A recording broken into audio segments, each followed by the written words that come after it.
오늘은 누룩을 주의하라 라는 제목으로 함께 말씀을 나누기로 원하는데요. 오늘 성경에서 예수님은 제자들에게 바리새인들의 사두개인들의 누룩을 주의하라 라고 말씀하십니다. 여러분, 누룩이 무엇인지 아십니까? 누룩은 이스트죠. 이스트, 발효제입니다. 효모이죠. 빵과 빵을 부풀게 하고 술을 익게 하는 것입니다. 그 자체로는 작지만 그것이 들어갈 때에 다른 것을 부풀리는 역할을 합니다. 누룩은 우리 삶의 필수적인 것입니다. 누룩이 없으면은 여러분 좋아하시는 빵을 먹을 수가 없어요. 네, 빵을 먹을 수가 없고 또 포도주가 익을 수가 없습니다. 또 된장도 고추장도 여러 장이 익을 수가 없습니다. 우리가 좋아하는 김치도 사실은 발효가 되는 것이지요. 누룩이 없이는 불가능한 것입니다. 여러분, 우리의 믿음에는 누룩이 필요합니다. 그러나 좋은 누룩이 있어야 되는 것입니다. 성경에서 말하는 누룩은요, 두 가지 보통 큰 특징을 갖는데요. 하나는 부풀림입니다. 그 누룩이 있을 때에 그 반죽을, 그 모든 것들을 부풀린다는 것이죠. 몇 배로 부풀리는 것입니다. 더 크게 하는 것입니다. 또 하나 다른 것이 있다면은 누룩 자체가 발효되는 것을 성경은 사실 부패함으로 봅니다. 구약에서 유월절이나 무교절에는 누룩을 쓰지 못하게 하죠. 무교봉을 먹게끔 합니다. 그 이유는 먼저는 급하게 출애굽을 했던 그 이스라엘 백성들, 그 조상들을 기억하는 일이기도 하지만 또 하나는 그 발효의 과정 자체가 부패이기 때문에 그것 자체를 부정하다 보는 것입니다. 여러분, 그러나 우리가 기억할 것은요, 발효와 부패의 차이가 있다면 무엇이냐? 그것이 사람에게 유용한가 그렇지 않은가에 있는 것입니다.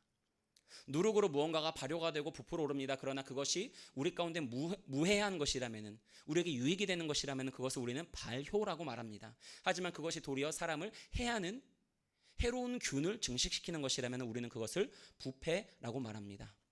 예수님도 성경에서 누룩을 부정적으로 표현하기도 하시지만 긍정적으로 표현하기도 하는 그런 구절들이 있는데요. 우리가 읽은 마태복음 16장에만 보면은 바리새인의 어떤 사두개인의 누룩은 부정적인 것으로 말씀하십니다. 그러나 누가복음 13장 21절에 가면은 하나님의 나라가 마치 한 여자가 가루 서말 속에 갖다 넣어서 전부 부풀게 하는 것과 같다라고 말하면서 하나님 나라의 비유를 설명하는 것으로 누룩을 말씀하기도 합니다. 무슨 말이냐면은 성경은 누룩 자체에 대한 문제보다도 그 누룩을 통해서 무엇이 부풀어지느냐, 무엇이 더 커지느냐에 대한 그것을 본다는 것이죠. 여러분, 우리 안에 하나님의 나라에 대한 소망의 누룩, 믿음의 누룩, 그 감사의 누룩, 기쁨의 누룩이 들어오게 되면은 우리 안에 하나님 나라에 대한 소망은 더 커지는 것이고 믿음은 커지는 것이고 감사는 커지는 것입니다. 배가 되는 것입니다. 이것은 좋은 것이지요. 그러나 우리 가운데에 바리새인의 외식과 교만의 누룩, 그런 의심의 누룩, 사두개인의 그런 누룩들이 들어오게 되면은 그것은 도리어 우리를 부풀리지만 우리의 영혼을 부패하게 하는 안 좋은 누룩으로 나타나는 것입니다. 여러분, 우리는 우리의 삶 가운데, 우리 영혼 가운데에 좋은 누룩들만 담기를 축복합니다. 그리고 안 좋은 누룩들, 바로 바리새인과 사두개인의 누룩은 제거해버리는 은혜가 있기를 축복합니다. 오늘 말씀 가운데서 우리가 첫 번째로 생각해 볼 것은 바리새인과 사두개인의 누룩을 주의해야 된다는 것입니다. 여러분, 오늘 주님은 6절 말씀에서 바리새인과 사두개인의 누룩을 주의하라고 하셨습니다. 이것은 어떤 맥락에서 하신 말씀일까요? 제자들이 이제 갈릴리 호수를 건너려고 해변을 떠나왔습니다. 그런데 깜빡한 것이 있었어요. 뭘 깜빡했느냐? 바로 떡을 잊어버리고 왔습니다. 떡이라고 번역됐지만 이때는 빵입니다. 빵. 떡이나 빵이나 같은 거예요. 자, 그 빵을 잊어버리고 왔습니다. 깜빡하고 왔어요. 그리고 그것을 가지고 우리가 떡이 없다라고 해서 서로 논의하는 일들을 가져옵니다. 서로 논의하여 이르되 우리가 떡을 가져오지 아니하였도다. 그런데 여기서 논의하였다라는 이 원어를 보면은 이렇게도 번역할 수 있습니다. 이 떡을 가져오지 않은 것을 가지고 서로 논쟁했다. 영어로 디스커션했다. 잘잘못을 따지면서 떡이 없는 문제로 매우 심각하게 논쟁하고 심각한 상태에 처해 있었다는 것입니다. 그렇게 떡이 없어서 근심하는 제자들에게 예수님은 너희에게 바리새인과 사두개인의 누룩을 너희가 바리새인과 사두개인의 누룩이 있지 않도록 주의해야 된다고 말씀하셨습니다. 이것은 무엇이냐? 지금 떡이 없다고 논쟁하는 그 제자들의 모습이 마치 바리새인과 사두개인 같았다는 것입니다. 여러분, 바리새인과 사두개인의 누룩이란 무엇일까요? 바리새인은요, 하나님의 말씀을 연구하고 율법을 엄격하게 지키는 자들입니다. 그러나 사실은 그것을 지키는 척, 겉으로는 지키는 척 종교적인 많은 행위와 열심을 갖고 율법에 온전한 자처럼 하지만 실제로 그 마음에는 진정으로 하나님을 경외하는 마음이 없는 자들입니다. 겉으로는 수많은 종교적 행위로 내 믿음을 부풀리지만 실제로 그 마음 안에 쓰는 하나님에 대한, 그리스도에 대한 믿음이, 그 은혜에 대한 감사의 마음이, 그 하나님에 대한 경외하는 마음이 자라나지 않는 자들입니다. 껍데기만 있고 알맹이가 없는 그들이 바로 바리새인의 믿음입니다. 즉 바리새인의 누룩은 무엇일까요? 종교적인 행위로 자신의 믿음을 부풀리는 것입니다. 위선입니다. 외식입니다. 겉으로 그럴싸해 보이지만 실상으로는, 그 속으로는, 그 마음의 중심에는 아무것도 없는 자들입니다. 겉으로는 기도하는 척하지만 실제로 그 마음에 믿음이 없는 모습입니다. 겉으로 예배하는 척하지만 실제로 그 마음에는 하나님을 경외하는 것이 없는 것입니다. 겉으로는 하나님의 말씀을 읽고 듣고 따르는 척하지만 실제로 그 마음 안에는 그 안에서 말씀하시는 하나님의 음성을 듣고자 하는 갈망과 듣는 마음, 그 순종하는 믿음이 없는 것입니다. 이것이 바리새인의 누룩인 것이지요. 그런 가운데 내 믿음을 부풀리는 것이 바로 바리새인의 믿음입니다. 내가 뭘 했는지에 대한 나의 아주 작은 공로와 의로운 모습들을 실컷 자랑하고 우쭐대고 부풀리는 것. 아주 작고 사소한 그 일에 내가 더 큰 보상을 받기를 원하고, 내가 더 많은 박수를 받기를 원하고, 많은 사람들의 인정을 받기를 원하고, 더 큰 하나님의 축복을 받기를 원하는 그런 마음은 있지만 실상은 내 마음 가운데 정말 하나님이 기뻐하시는 모습이었고, 정말 사람들이 보기에 그 마음의 중심이 드러나면 안 되는 그런 모습들이 있는 자들이 바로 바리새인이고, 그 바리새인의 누룩이라는 것입니다. 겉으로 종교적 허울만 있고 실제가 없는 것이 바로 바리새인의 누룩이지요. 여러분, 이런 바리새인의 누룩을 우리가 조심하기를 원합니다. 우리가 겉으로 그리스도인으로 보일지 모르지만 우리의 속, 마음을 감찰하시는 하나님 앞에서도 정말 그리스도인이라고 칭찬받을 수 있을까라는 이런 우리는 하나님 앞에서의 그 하나님 마음을 감찰하시는 하나님의 시선을 의식하는 믿음을 가지고 있어야 되는 것입니다. 종교적 행위만 가지고 내 믿음을 부풀리는 그런 어리석은 일을 저지르지 마십시오. 내 작은 기도 하나 가지고, 내 작은 헌신 하나 가지고, 내 작은 어떠한 행동 하나 가지고, 내 작은 의로움 가지고 내가 다 구원을 얻은 것처럼, 내가 다 한 것처럼, 내가 나의 구원을 이루고, 내가 모든 하나님의 역사를 다 이루고, 내가 모든 하나님의 영광을 다 돌린 것처럼 나 스스로에게 박수치고 나 스스로의 이름을 높이 올리려고 하지 말라는 것입니다. 여러분, 이와 같은 부풀리는 믿음보다요 오히려 더 귀한 믿음이 있습니다. 무엇이냐? 부족한 믿음입니다. 부풀리는 믿음보다 더 나은 것은 부족하지만 인정받는 믿음이에요. 부족하지만 괜찮다고 하는 믿음입니다. 오히려 부족한 사람들은 하나님 앞에 겸손합니다. 하나님의 은혜의 빚진 자로 나아갑니다. 하나님의 도우심을 구합니다. 나는 아무것도 아닌 것을 고백합니다. 내가 아니라 하나님이 일하시기를 원하는 것입니다. 여러분, 하나님은 성경 어디서도 우리에게 위대한 믿음의 사람이 되라고 말씀하지 않으셨어요. 위대한 믿음의 사람, 위대한 기도의 사람, 위대한 무언가가 되라고 하지 않으셨습니다. 오히려 그 위대한 하나님을 믿는 사람이 되라고 했습니다. 위대한 그 하나님의 역사를 바라보라고 했습니다. 위대한 그 하나님의 사랑을 입으라고 했습니다. 위대한 그 하나님의 은혜를 깨달으라고 했습니다. 우리가 해야 될 일은 무엇이냐? 내가 무언가 더 많은 행동을 하는 것이 아니라, 그것으로 내가 의로워지고 위대해지려고 하는 것이 아니라, 나의 작음을 알고 하나님의 크심을 알고 그 가운데 하나님 앞에 주여 나는 죄인으로소이다, 나를 불쌍히 여겨 주시옵소서, 주여 나는 할 수 없습니다, 그러나 하나님은 하실 수 있습니다 라고 믿음으로 올려드리는 것, 그것이 바로 우리가 회복해야 되는 것입니다. 여러분, 두 번째로 사두개인들의 누룩은 무엇인가? 사두개인들은요 상류층 귀족들이고 유능한 엘리트들로 구성된 대부분 제사장 계통으로 있는 이들입니다. 당시에 유대의 권력기구인 사내들인 공회라는 것이 있습니다. 그 사두개인들은 이 사내들인 공회를 장악한 자들이죠. 즉 쉽게 말하면 정치적인 종교인이고요, 세속적인 정교인이고 현실주의자들이고, 예수님의 부활을 믿지 않고 현실의 눈으로, 이성적인 눈으로 이 땅을 바라보는 자들입니다. 그리고 부활을 믿지 않고 이 땅이 전부라고 생각하고 믿는 자들이 바로 사두개인입니다. 그럼 사두개인의 누룩은 무엇일까요? 현실을 부풀리는 것입니다. 하나님보다 현실을 크게 보고, 하나님의 역사보다, 우리가 하나님 앞에 기도하는 것보다 사람의 이해관계를 더 중요하게 여기고, 사람의 관계망, 사람의 어떤 권세, 사람의 소유, 사람의 능력, 그 사람의 간판, 그 사람의 스펙, 그 사람이 가지고 있는 것, 그 사람의 능력을 더 크게 보는 것, 하나님보다 현실을 크게 보고 믿음보다 세상을 크게 보는 것, 그게 바로 사두개인의 누룩입니다. 현실을 부풀려 보는 것입니다. 그렇게 믿음이 없는 현실주의자로 전락하는 그것이 바로 사두개인의 누룩인 것이지요. 여러분, 즉 바리새인과 사두개인의 믿음, 사두개인의 누룩은 무엇을 할 수 있느냐? 바로 믿음이 없는 자라는 것입니다.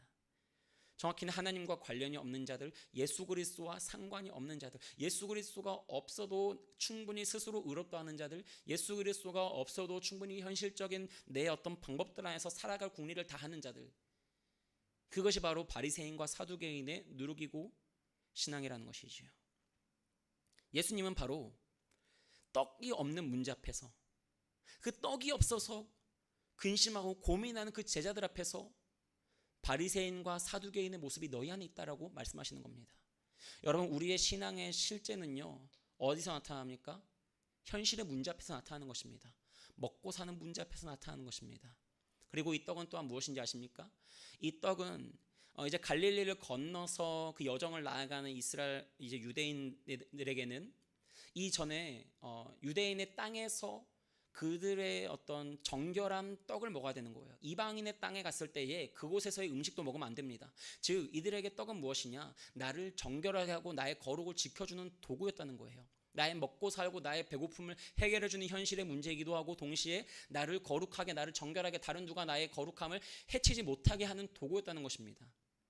그 두 가지가 바로 바리새인과 사두개인의 모습이 이 제자들 안에 있었다는 것이죠. 예수님은 그것을 보고 너희가 왜 그런 바리새인과 사두개인의 그 누룩을 닮아가고 있느냐? 너희 안에 왜 그것이 보이느냐라고 말씀하십니다. 왜 그런지 아십니까? 예수님은 그들에게 생명의 떡으로 오셨기 때문입니다. 다른 떡이 아니라 우리는 예수 그리스도를 통하여서 예수님만으로만 우리가 정결하게 되고 의롭게 되는 것입니다. 예수님께서 바로 이 배에 타시기 전에, 갈릴리 호수를 지나기 전에 어떤 역사들을 보이셨습니까? 오병이어의 기적을 보이셨습니다. 그리고 칠병이어의 기적을 이루셨습니다. 여러분 9절과 10절 말씀 보십시오. 너희가 아직도 깨닫지 못하느냐? 떡 5개로 5,000명을 먹이고 주운 것이 몇 바구니며 떡 7개로 4,000명을 먹이고 주운 것이 몇 광주리였는지를 기억하지 못하느냐? 바로 이와 같은 일들이 있음에도 불구하고 그 제자들은 그것을 금세 잊어버리고 그것을 깨닫지 못하고 또한 의심하고 믿지 못하는 모습 안에서 바리새인과 사두개인의 누룩을 그들 안에 고스란히 옮겨 심었던 것입니다. 여러분, 우리는 바로 이런 바리새인과 사두개인의 누룩을 제거해야 되는 것입니다. 야고보서 1장 6절 말씀은 이렇게 말합니다. 오직 믿음으로 구하고 조금도 의심하지 말라. 의심하는 자는 마치 바람에 밀려 요동하는 바닷물결 같으니. 오직 믿음으로 구하라는 겁니다. 주님은 우리에게 어떤 의로운 행위를 원하지 않으셨습니다. 너희가 더 살 궁리를 하라고 하지 않으셨습니다. 오직 믿음으로 구하라고 하셨어요. 조금도 의심하지 말라고 하셨습니다.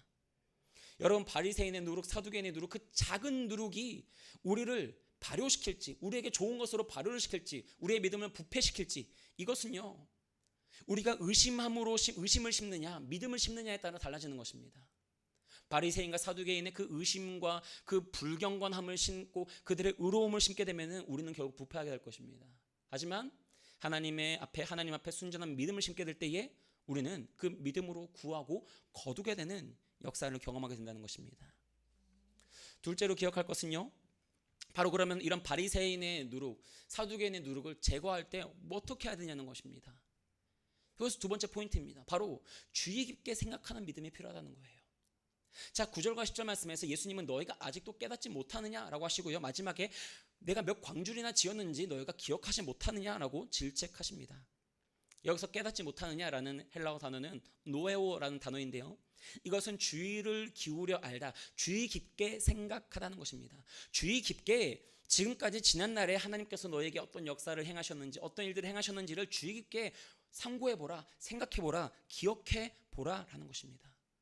예수님은 분명히 너희에게 오병이어와 칠병이어의 사건을 보여주셨는데 그것을 경험하고도, 그것을 보고도 너희가 주의 깊게 받아들이지 않고 주의 깊게 생각하지 못하고 건성으로 지금 흘려버리고 있다는 겁니다. 우리는 하나님의 은혜를 건성으로 받습니다. 우리는 성경을 읽지만 건성으로 읽습니다. 기도를 하지만 건성으로 합니다. 매일 주님 앞에 주의 깊게 하나님의 은혜를 생각하기보다는 건성으로 하나님의 은혜를 흘려보내고 맙니다. 말씀을 주의 깊게 내 삶에 비춰보고 내 삶에 임한 주님의 은혜를 주의 깊게 헤아려 보지 않고 그냥 그런가 보다, 그랬나 보다, 그런 일이 있었나? 라고 흘려버리는 그런 믿음으로는 우리는 결코 바리새인과 사두개인의 누룩을 제거할 수 없다는 것입니다. 그렇게 건성으로 신앙생활하면 어떻게 됩니까? 10절 말씀의 하반절에 기억하지 못하는 것입니다. 아니, 그런 일이 있었던가? 내게 주어진 하나님의 은혜 하나하나를 마음에 새기고 주의 깊게 생각하지 않는다면 나를 살게 하시고 나를 구원하시고 나를 사랑하시는 하나님이 어떠한 하나님인지에 대해서 주의 깊게 생각해 보지 않는다면 우리는 그 하나님을 망각합니다. 그 은혜를 잊어버려요. 여러분, 이사야서 46장 9절 말씀에 이렇게 이야기합니다. 너희는 옛적 일을 기억하라. 나는 하나님이라. 나 외에 다른 이가 없느니라. 나는 하나님이라. 나 같은 이가 없느니라. 여러분, 하나님은 우리에게 말씀하시죠. 너희의 옛적 일을 기억하라는 거예요. 내가 이전에 너희를 어떻게 인도해 왔는지, 내가 오늘에 이르기까지 너희를 어떻게 사랑해 왔는지, 얼마나 위대한 사랑으로, 어떠한 역사로, 어떠한 능력으로 너희와 동행하고 있는지에 대해서 너희가 기억하라는 겁니다. 여러분, 우리는 하나님을 건성으로 대하지만 하나님은 우리를 절대 건성으로 대하지 않으십니다. 그것이 또한 우리가 하나님 앞에 우리의 마음을 돌아봐야 되는 이유예요. 누가복음 12장 6절부터 7절 말씀에 이렇게 말합니다. 참새 5마리가 두 아사레온에 팔리는 것이 아니냐. 그러나 하나님 앞에는 그 하나도 잊어버리시는 바 되지 아니하는도다. 너희에게는 심지어 머리털까지도 다 세신 바 되었나니 두려워하지 말라. 너희는 많은 참새보다 더 귀하니라. 여러분, 하나님은 우리의 머리털까지 세워보실 정도로 세심하게, 섬세하게 우리를 돌아보시고 우리를 인도하시고 우리를 지키시는 하나님이신 것입니다. 하나님은 우리를 절대 건성으로 대하지 않으세요.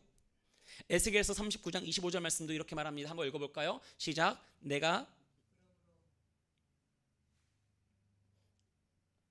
그러므로 읽겠습니다. 시작. 그러므로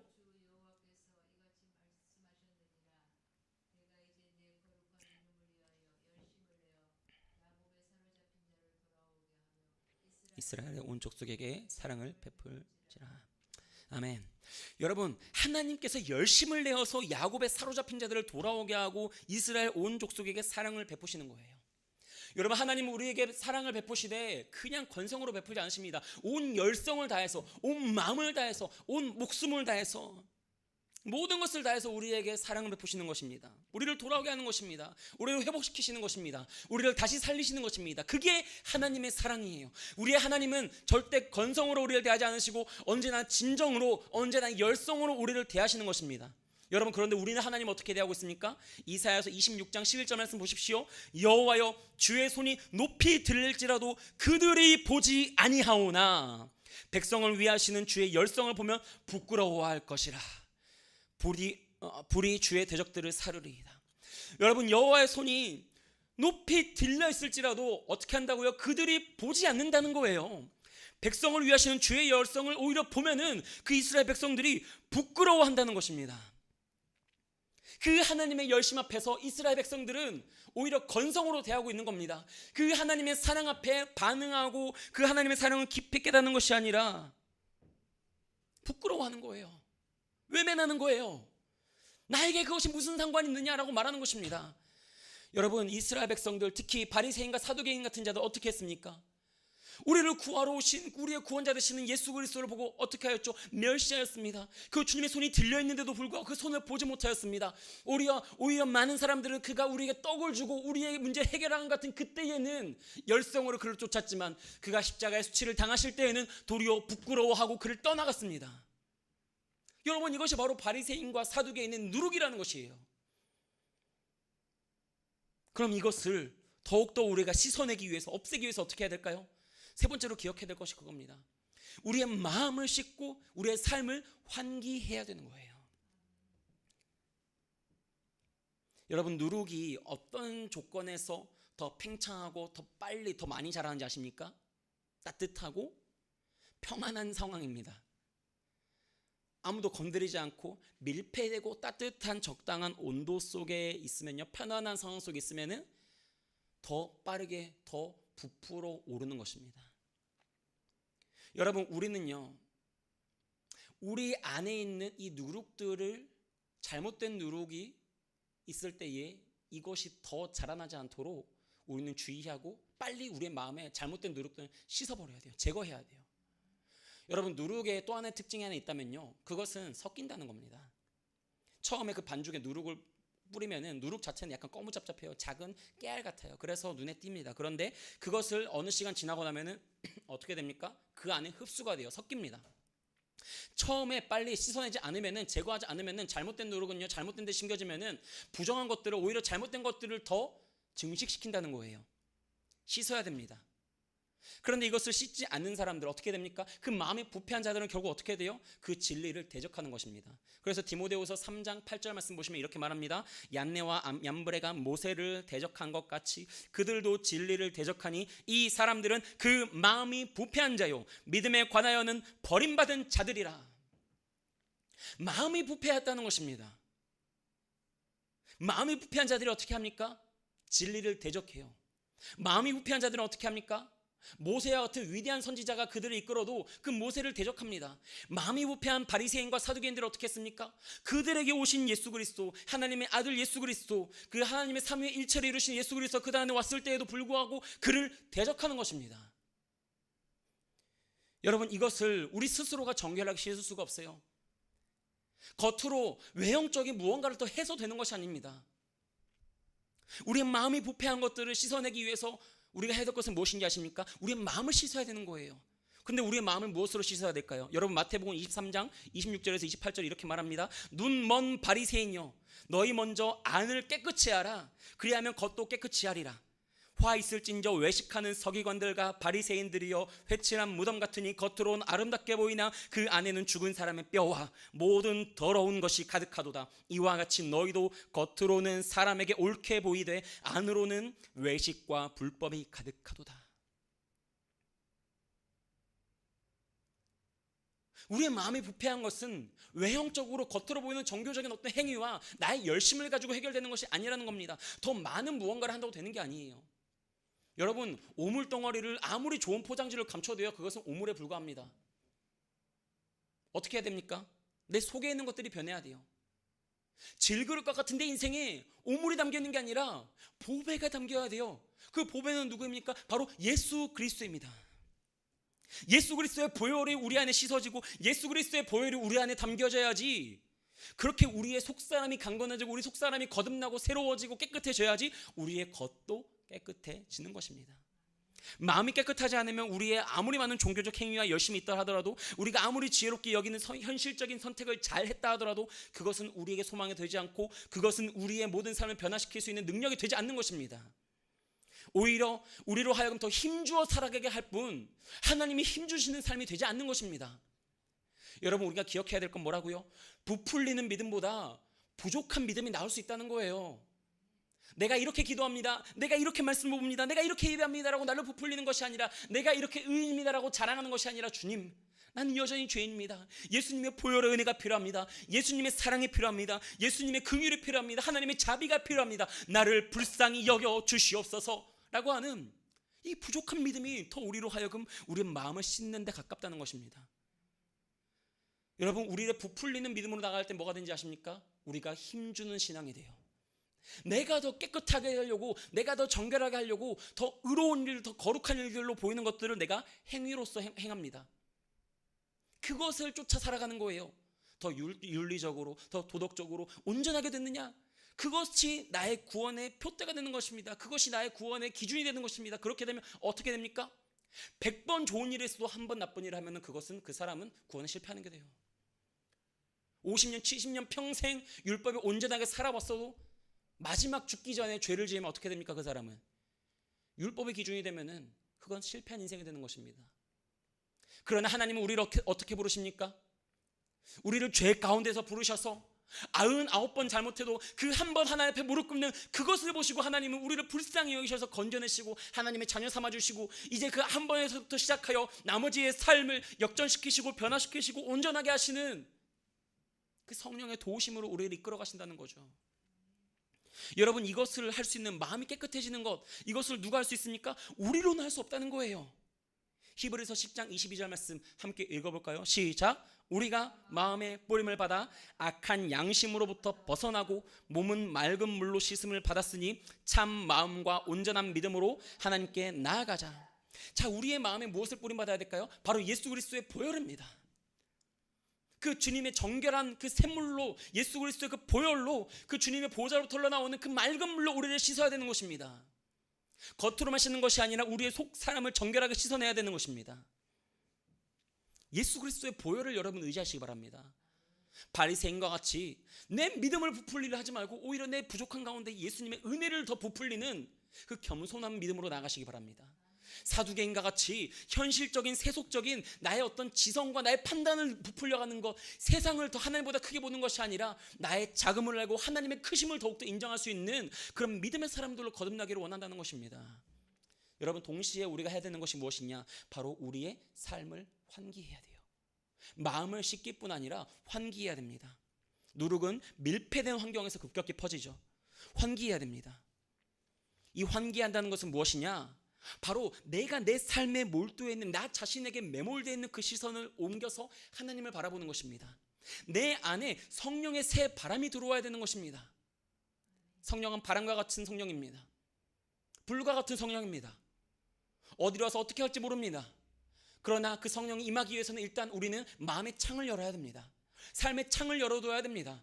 성령이 운행하실 수 있도록, 성령이 역사하실 수 있도록 그 여백을 만들어 놓는 것입니다. 나의 계획과 나의 생각과 나의 판단과 나의 현실적인 정세 판단으로 나의 모든 조건들로 나의 계획들을 꽉꽉꽉 채워놓는 것이 아니라 성령님 찾아오셔서 역사하실 수 있도록 환기하는 것이 필요하다는 거죠. 여러분, 신명기 8장 11절부터 14절은 이렇게 말하거든요. 내가 오늘 내게 명하는 여호와의 명령과 법도와 규례를 지키지 아니하고 내 하나님 여호와를 잊어버리지 않도록 삼갈지어다. 네가 먹어서 배부르고 아름다운 집을 짓고 거주하게 되며 또 내 소와 양이 번성하며 내 은금이 증식되며 내 소유가 다 풍성하게 될 때에 내 마음이 교만하여 내 하나님 여호와를 잊어버릴까 염려하노라. 여호와는 너를 애굽 땅 종되었던 집에서 이끌어내시고. 자, 여러분, 오늘 성경은 뭐라고 말합니까? 이스라엘 백성들이 어떨 때에 마음이 교만해지고 하나님을 잊어버릴까 염려한다 했어요? 먹어서 배부르고 아름다운 집을 짓고 거주하며 소와 양이 번성하며 은금이 증식되며 소유가 다 풍부하게 되는, 말 그대로 걱정거리가 아무것도 없는 삶이 되면 오히려 그 마음이 교만해진다는 것입니다. 기도하지 않아도 되는 삶은 절대 축복이 아니라는 거예요. 고난이 없는 삶이 축복이 아니라 오히려 고난 가운데서 내 마음을 열 수 있다면 그것이 축복이 되는 것입니다. 그런데 고난도 없고 염려거리도 없고 근심거리도 없고 기도하지 않아도 그냥 세상이 잘 돌아가고 내 삶이 문제없는 그 삶이 된다면 우리는 금세 부패하는 것이죠. 금세 교만해지고 하나님을 잊어버리고 더 이상 하나님의 은혜를 의지하지 않는 목이 굳고 뻣뻣한 백성으로 전락해버린다는 것입니다. 여러분, 우리의 마음을 환기하기 위해서는 내 삶의 주도권을 내려놔야 돼요. 내가 계획한 것들, 이것이 나를 배부르게 한다 생각하는 것, 이 사람이 나를 살게 한다 하는 것, 그런 바리새인의 사두개인의 누룩과 같은 그것들을 모두 내려놔야 되는 것입니다. 마음을 연다는 것, 환기를 한다는 것, 삶의 여백을 만드는 겁니다. 하나님은 때로는 의도적으로 우리 삶의 여백을 만드십니다. 이곳을 환기해야 되는데 창문을 안 열면은 하나님은 태풍을 보내셔서 그 창을 날려버리십니다. 여러분, 창을 날려먹는 인생이 되지 마시고 좋은 말 할 때 창을 열어서 환기하시는 인생이 되기를 원합니다. 우리 안에 부패되는 것들을 우리의 선한 목자가 되신 주님이 보시면은 도려내버립니다.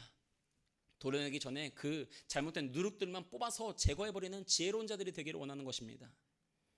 여러분, 오늘 이렇게 바리새인과 사두개인의 그 누룩, 그것을 주의하라는 말씀 안에서 우리가 결국 도달해야 되는 자리가 어디인가? 바로 12절 말씀 보시면은 이제 이와 같은 이야기들 속에서 이제 예수님이 내가 떡에 관함이 아니라 오직 바리새인과 서기관들의 누룩, 그들의 교훈을 삼가라고 말씀하신 것임을 이 제자들이 마지막에 결국 깨닫게 됩니다. 여기서의 깨닫다는 것은 쉬니에미라는 단어로 이해한다는 뜻이에요. understand라는 뜻입니다. 우리의 믿음은 결국 어디로 나아가는지 아십니까? 이해되는 거예요. 하나님의 말씀이 이해가 되는 겁니다. 아니, 기도함으로써 어떤 일이 벌어나지 이해하지 못했던 그 일이 기도하니까 하나님이 이렇게 역사하시는구나. 아니 내가 정결하게 의롭게 내가 살지 않아도 내가 어떻게 거룩하게 될 수 있는 거지? 이해가 안 됐던 그 삶이 정말 하나님의 은혜가 나를 덮으니까 이렇게 내 삶이 거룩하게 정결하게 은혜로 덮여지는 것이구나. 알아지는 것입니다. 깨달아지는 것이에요. 이것을 이 단어로 구약으로 가잖아요. 히브리어로 야다라고 합니다. 즉 하나님과의 관계 안에서 알게 되는 것입니다. 하나님과의 관계 안에서 죄인된 내 삶이 어떻게 하나님의 은혜를 입을 수 있는가에 대해서 알게 되는 거예요. 그 하나님의 깊은 관계 안에서 내 삶에 내가 현실적인 선택들을 하지 않고 하나님을 선택했음에도 불구하고 어떻게 나를 머리가 되게 하시고 꼬리가 되지 않게 하시고 꾸어줄지언정 꾸지 않는 인생이 되게 하는가라는 그 하나님의 신비가 우리 안에 깨달아지는 것입니다. 이것이 바로 우리가 도달하게 되는 것입니다. 바리새인의 누룩으로 우리가 나아갔을 때에는 내 의로 말미암아 하나님의 은혜와 하나님의 긍휼과 하나님의 자비와 하나님의 용서가 이해가 안 되는 삶이 될 거예요. 사두개인의 선택을 했을 때 현실적인 선택, 세속적인 선택으로 말미암아 믿음은 외친다고 하지만 부활이 믿어지지 않고 그 부활 생명으로 없는 것을 있게 하시고 죽은 것을 살리시는 그 하나님의 역사가 이해가 되지 않는 삶이지만 우리가 그 모든 누룩들을 제거하고 마음에 예수 그리스도로 씻김받고 우리 삶에 주의 말씀으로 환기하여서 내 교만한 생각들을 내려놓고 내 판단 내려놓고 나의 의로움 내려놓고 하나님의 은혜에 힘입어서 성령의 도심에 입어서 나아갈 때에 그 하나님의 은혜를 깊이 깨닫게 되는 삶이 되는 것입니다. 그 하나님의 도우시는 손길을 깨닫게 되는 것입니다. 세상에 알지 못하지만 나와 하나님과의 관계 안에서는 알게 되는, 이해하게 되는 그 하나님의 도우심, 하나님의 은혜, 그것들을 모두 누리는 복된 참된 그리스도인의 삶이 다 되시기를 축복합니다. 아멘. 오늘 시간 같이